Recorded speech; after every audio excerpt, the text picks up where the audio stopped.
Hi guys, so this is my Unit 6 discussion. So we're basically discussing if relational databases will eventually become non-existent. So I kind of want to start it off by talking about SQL. SQL stands for Structured Query Language. Which is a domain-specific language, and it's used in programming, but I think it's essential to know that you should not confuse it with typical programming languages such as Python or Java. It is designed to communicate with a database. Some of the common databases that use SQL are Oracle, Ingress, and Microsoft SQL Server. While most databases have their own proprietary extensions for their own systems, common SQL commands include select, delete, update, drop, things such as those, which basically those commands can do almost anything a database needs it to do. So when we kind of talk about SQL and NoSQL, I kind of want to start off with understanding what NoSQL stands for, and that is not only SQL. A lot of people confuse it with non-SQL, and it's very often misinterpreted. So kind of comparing the two, I feel like as time goes on, there will be a new need. There will be generally new needs for data. As big data becomes bigger, there will be an increase in reliability on things such as Hadoop and NoSQL databases, which will spark a rise in those. NoSQL responds to,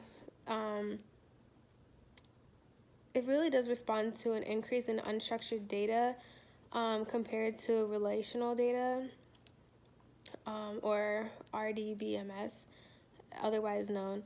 For now, we can see a lot of work still currently being transactional.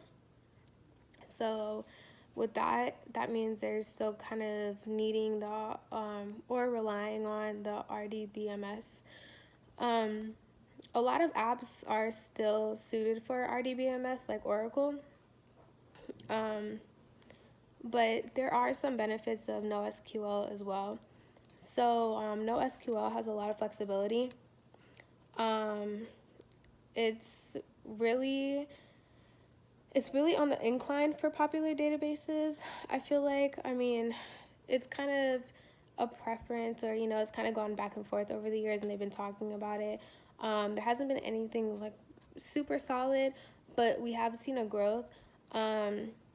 So another benefit of NoSQL is that it has the ability to add more systems to the server, which makes it better to kind of distribute the load a little bit better.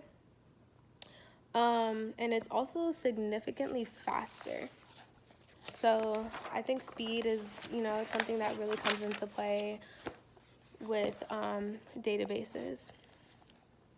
While SQL is still dominant and will be for a very long time, I've seen recently that the combination of the two, of SQL and NoSQL, has really increased. I seen an article that said just about 75% are combining the two, or combining a combination of any two databases just to be more efficient. Although SQL and NoSQL both have advantages over each other, I feel like the combination of the two could be very beneficial to some companies. And I feel like with that combination, if NoSQL were to continue to improve, then we could definitely see a greater increase and possibly a a complete takeover, but I'm surely positive this is not going to happen anytime soon. Not to say that it won't ever happen, but it's something that we really don't see. The trends really aren't high enough right now. People really aren't ready to convert over. I feel like, so I don't think it's going to happen anytime soon. But if NoSQL were to keep improving, and even like especially with the combination of SQL, then I feel like eventually at some point in time there could be a takeover and SQL could pretty much become non-existent.